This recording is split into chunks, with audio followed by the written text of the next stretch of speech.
जय श्री कृष्णा। राधे राधे दोस्तों। तो आशा करती हूँ कि आप सब लड्डू गोपाल की कृपा से बहुत ही प्रसन्न होंगे, सुखी होंगे, स्वस्थ होंगे और लड्डू गोपाल की कृपा, उनकी भक्ति आप सब पर बरस रही होगी। तो मेरी प्रभु श्री कृष्ण से यही कामना है कि आप सब इसी तरह प्रसन्न रहें और आप सबकी सारी मनोकामना पूरी हो। आप सब हमेशा लड्डू गोपाल की ऐसे ही भक्ति करते रहें। तो दोस्तों, आज आपको सुनाने के लिए मेरे पास एक बहुत ही रोचक कहानी है, रोचक सच्ची घटना है, जो कि मेरे ही एक मित्र की है। मेरे एक मित्र जिसका नाम अंशु है, वो यहीं मेरे ही शहर में रहा करती है और मेरी तरह वो भी लड्डू गोपाल की सेवा करती है। तो अभी मेरी कुछ दिनों पहले ही फ़ोन पर उससे बात हुई थी, तो उसने खास कर मुझे ये अपने साथ घटी लड्डू गोपाल की इस बहुत ही आश्चर्यचकित कर देने वाली लीला को बताने के लिए मुझे कॉल किया था।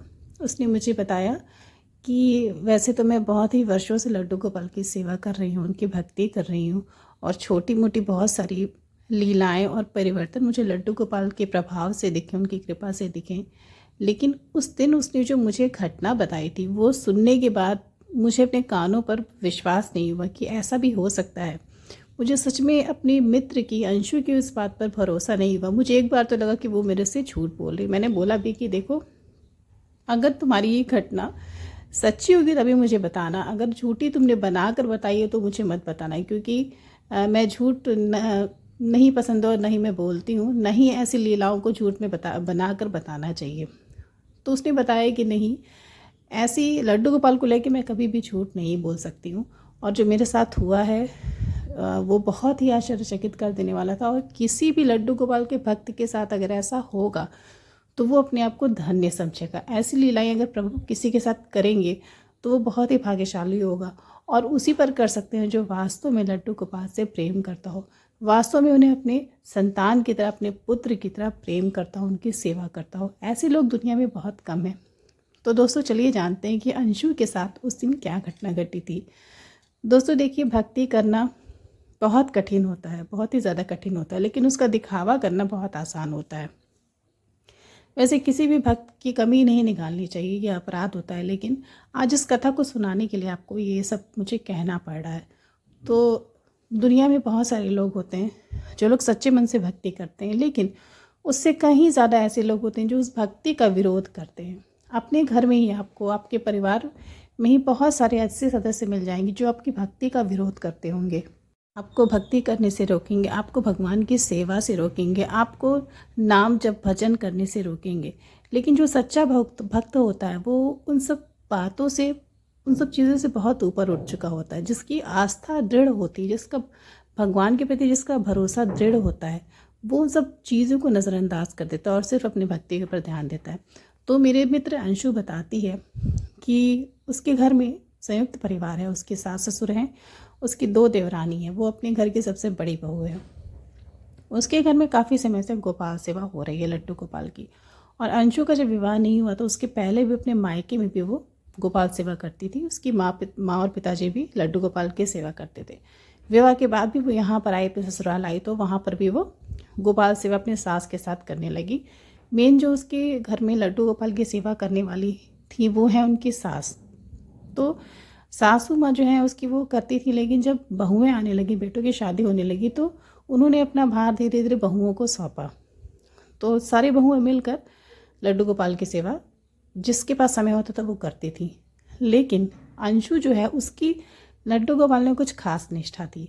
वो बहुत ही लगन से करती थी और उन्हें अपने संतान, अपने पुत्र के भाव से, वात्सल्य के भाव से वो सेवा करती थी। तो ये सबके आंखों में ये चीज़ खटका करती थी कि इसे जो है कुछ ज़्यादा ही लड्डू गोपाल के पड़ी रहती, कि उन्हें भूख लगी होगी, उन्हें गर्मी लग रही होगी, उन्हें सर्दी लग रही होगी, उन्हें प्यास लगी होगी या उन्हें भूख लगा होगा। सारे अंशु बताती है कि मुझे मेरी जो देवरानियां हैं वो अक्सर मुझे ताने भी सुनाया करती थी कि वो भगवान है, कोई आपके, सच में कोई आपके बेटे नहीं, या फिर उन्हें भूख लगेगी तो वो आपको बताएंगे। लेकिन दोस्तों, जो भक्त होता है ना, जो प्रभु में श्रद्धा रखता है ना, सच में भगवान उसके हृदय में विराजते हैं। इसीलिए अंशु को बार बार, जब वो गोपाल सेवा बहुत वर्षों से कर रही थी, तो उसे बार बार उसके मन में ये अनुभव आता था कि मेरे गोपाल जी को जैसे मुझे ठंड लग रही है, वैसे इतना अधिक कोहरा है, इतनी अधिक ठंड है, इतनी हवा चल रही, मेरे गोपाल जी को भी ज़रूर ठंड लग रही होगी। तो वो बहुत सारी ऊनी पोशाक बनाकर उन्हें पहना कर उड़ा कर रखा करती थी। तो सारे लोग उसे ताने सुनाते थे कि हाँ, उन्हें भूख लगी है, उन्हें नहाना है, उन्हें खाना है, तुम सब कर दो, वो इंसान नहीं वो भगवान है। लेकिन वो चुपचाप सुन लिया करती थी, वो कुछ भी नहीं कहती थी। बात आती थी उन ख़ास दिनों की जो महिलाओं के साथ होता था, अशुद्ध दिनों की बात, मासिक धर्म के पीरियड्स की। तो जो भी सेवा किया करता था, 3-4 महिलाएं हैं घर में, जिसके भी पीरियड्स आते थे वो सेवा 5 दिनों के लिए छोड़ दिया करता था। क्योंकि इस बात में कोई शक नहीं है कि मासिक धर्म में प्रिया प्रीतम के राधा कृष्ण के लड्डू गोपाल की सेवा मुख्य रूप से, और किसी भी देवी देवता की सेवा करना शास्त्रों के हिसाब से वर्जित है। हो सकता है आप लोग को दोस्तों ये बात पता हो। बहुत लोग कहते हैं कि लड्डू गोपाल जो है पुत्र के भाव से अगर करते हैं तो सेवा कर सकते हैं, लेकिन ये शास्त्रगत अगर तरीके से देखा जाए तो निहायत गलत चीज़ है। कभी भी सेवा इस अवस्था में महिलाओं को, भले आप बेटा ही मानती है तो क्या, लेकिन वो हैं तो भगवान। आपने उन्हें अपने शरीर से तो जन्म नहीं दिया, वो हैं तो भगवान। हमें खुद वो मतलब इस संसार में लाने वाले, सृष्टि को बनाने वाले, तो इंसान तो है नहीं। उनका शरीर जो है वो चिन्मय है, अलौकिक है, हमारी तरह हार्ड मांस का बना हुआ नहीं है। तो इसलिए मासिक धर्म में सामान्यतः सेवा नहीं करनी चाहिए। तो इसी तरह से अगर उसका होता था मासिक धर्म तो वो सेवा छोड़ देती थी। लेकिन जैसे कि मैंने बताया कि बहुत सारे लोग चिढ़ते थे उससे, लड्डू गोपाल की भक्ति को देख के। तो एक बार क्या हुआ, अंशु ने उस दिन मुझे बताया कि जब मेरा पीरियड स्टार्ट हुआ तो मेरी दोनों देवरानी जो है वो अपने मैके चली गई, अपने मैके चली गई। वो जानबूझ कर गई या अनजाने में गई, इस बात की तो मुझे अंशु ने बताया कि इस बात की मुझे कोई पुख्ता जानकारी नहीं है, लेकिन वो अपने मायके चली गई। और उसके बाद मैंने अपनी सासू माँ से बोला कि अम्मा जी, ये दोनों तो अपने घर चली गई, मायके चली गई हैं, और मैं अशुद्ध अवस्था में हूँ, तो मैं गोपाल जी की सेवा कैसे करूँ, मैं भोग कैसे लगाऊँ। और कृपा करके कुछ 3-4 दिन जो है भोग आप ही लगा दीजिए तो अच्छा होगा, क्योंकि मैं ऐसी स्थिति में भोग नहीं लगाना चाहती हूँ। मैंने अपनी सास से बस इतना ही बोला था और मेरी सास आग बबूला हो गई। मेरी सास ने बहुत ख़राब तरीके से मुझसे बोला कि तू क्या मुझे नौकर समझती है, अगर वो दोनों घर चली गई तो मैं भोग क्यों लगाऊंगा, तू लगाऊंगी, तू मर गई है क्या। अंशु ने बताया कि उसकी सास ने उसे ऐसे बोला कि तू तो जिंदा है ना, तो तू अपने बाल गोपाल की सेवा कर, तू बहुत भक्त हुई है, बहुत लड्डू गोपाल की माँ बनी है, यशोदा मैया बनी है, तो तू कर उनकी सेवा। अगर तू मासिक धर्म में है तो क्या होगा, इससे क्या फ़र्क पड़ता है, अगर सच में तू भक्त है तो सेवा कर। मुझे अपनी ये सास की बात बहुत बुरी भी लगी। मैंने उन्हें समझाया कि अम्मा जी, आप भी तो एक औरत है, महिला है, और इस तरह से आप क्यों कह रही हैं, और वो तो भगवान की बात है, फिर भी आप ऐसे बोल रही है, बहुत गलत बात है, ऐसा आपको नहीं बोलना चाहिए। अगर मेरी जगह आप होती हैं, आपकी बेटी होती तो तब भी क्या आप ऐसे बोलती।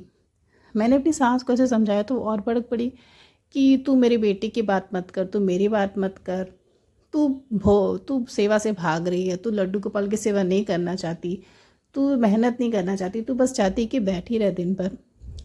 मेरी सास ने जो है मुझे बहुत सारे ताने सुनाए। मुझे ये सब भी बोला कि हमें भी जब होता था तो हम बहुत काम करते थे, ये वो बात को दूसरी ओर घुमा कर ले जाने लगी। लेकिन मैंने बोला अपनी सासू माँ से कि देखिए माँ जी, मुझे इन सब बातों से कोई लेना देना नहीं, मैं बस कह रही हूँ कि मैं मासिक धर्म में हूँ तो आप सेवा कर लीजिए।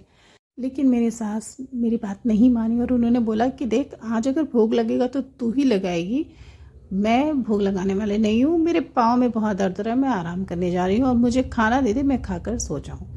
मेरी सास ने मुझसे बोला और मुझे भी बहुत गुस्सा आया। मैंने अपनी सासू माँ को, मैंने सोचा कि मैं उन्हें खाना नहीं दूंगी, जब वो मेरे बाल गोपाल को भोग नहीं खिला रही, उन्हें खाना नहीं खिला रही, उन्हें उनके वस्त्र नहीं बदल रही, तो मैं उन्हें खाना क्यों दूँ। अंशु ने मुझसे कहा कि मुझे बहुत गुस्सा आया और मैं अपने कमरे में जाकर लेट गई गुस्सा कर। मेरे आंखों में आंसू आ गए थे और मेरे आंखों के सामने बार बार लड्डू गोपाल का चेहरा आ रहा था। फिर मुझसे रहा नहीं गया, मैं उठकर बैठ गई। जब बार बार मुझे अपने लड्डू गोपाल याद आ रहे थे, मैं सोच रही थी कि इस समय तक तो मैं अपने बाल गोपाल को नहला चुकी होती हूँ, उन्हें खाना खिला चुकी होती हूँ, मुझे नींद नहीं है, और मैं उठ के बाहर की तरफ, किचन की तरफ जाने लगी। तभी मैंने देखा कि मेरी जो सासू माँ है, उन्हें मैंने खाना नहीं दिया था, उन्हें भूख लगी थी और उन्हें विश्वास था कि मैं उन्हें अब खाना नहीं दूंगी। तो मैंने देखा कि मेरी सासू माँ खुद से किचन में जाकर और एक थाली में खाना परोस कर लेकर जल्दी जल्दी खा रही थी। तो मैंने उन्हें देखा तो मुझे अफसोस भी हुआ कि वो अम्मा जी को मैंने क्रोध में आकर मैंने खाना नहीं दिया, देखो उन्हें कितनी भूख लगी है और वो बैठ कर खा रही थी। तभी मेरे दिमाग में आया कि मेरी सासू माँ तो खुद से भोजन लेकर खा ली, लेकिन मेरे बाल गोपाल तो अब तक भूखे बैठे हैं, उन्हें भी तो भूख लगी होगी, वो भी मेरे भोग की प्रतीक्षा कर रहे होंगे। और वो चाह रहे होंगे कि मैं उन्हें स्नान कराऊं, उन्हें जगाऊं, लेकिन देखो मैं कितनी पापन हूँ, मैंने कितने पाप किए हैं जो आज मैं ऐसी विडंबना में, ऐसी स्थिति में मैं फंसी हूँ कि मैं चाह कर भी अपने लड्डू गोपाल को स्पर्श नहीं कर पा रही हूँ।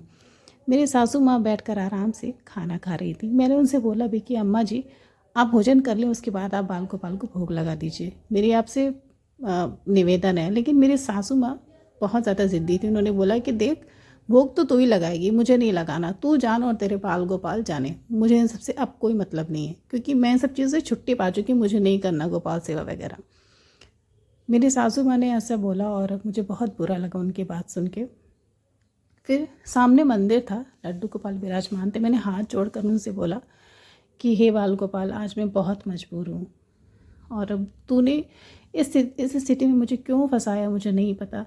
वैसे तो ये सारी ही लीलाएं रची हुई तेरी है, तू ही ऐसी स्थिति बनाता और तू ही उन जटिलताओं में से, समस्याओं में से हमें निकालता है। आज मैं वो करने जा रही हूँ जो मैंने कभी नहीं किया और जो मुझे नहीं करना चाहिए। मुझे ये भी बताया, क्योंकि मेरे गुरुजी भी, अंशु ने बताया कि उसके गुरुजी से यही कहते हैं कि मासिक धर्म में कभी भी सेवा नहीं करनी चाहिए।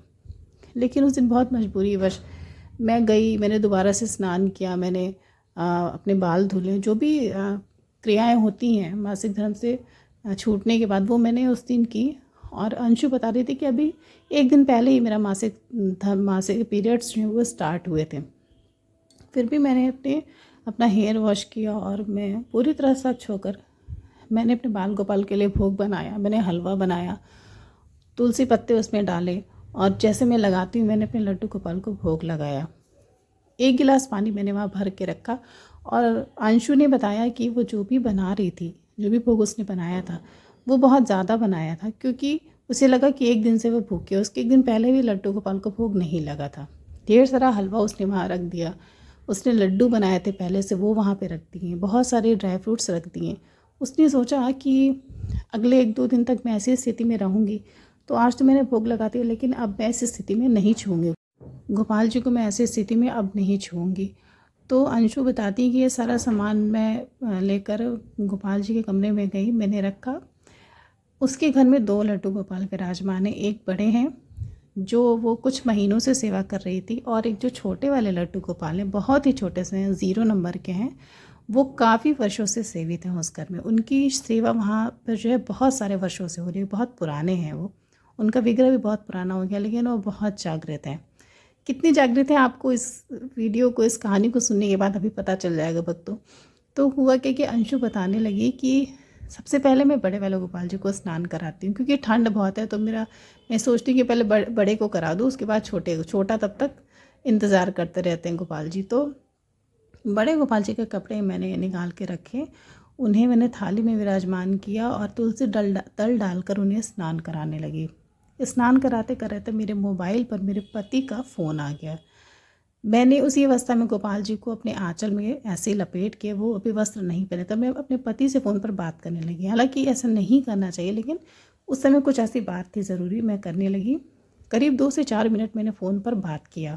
उसके बाद मैंने गोपाल जी के तौलिए से उन्हें पोंछा, बड़े गोपाल जी को उन्हें वस्त्र पहनाया, फिर उनके आसन पर, उनके जो उनका सिंहासन उस पर मैंने विराजमान किया।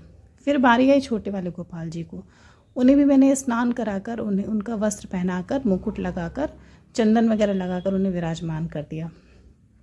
अब जो है, अब बारी आई उन्हें खिलाने की। मैं अक्सर जल अपने हाथों से, 2 गिलास थे छोटे छोटे, मैं दोनों को अपने हाथों से थोड़ा थोड़ा जल पिलाया करती थी।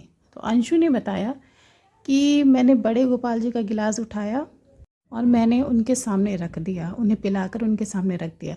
फिर छोटे गोपाल जी जो बैठे हुए थे, प्रतीक्षा कर रहे थे, जब मैं चली उनके गिलास को उठाने, तो मैंने देखकर आश्चर्यचकित हो गई।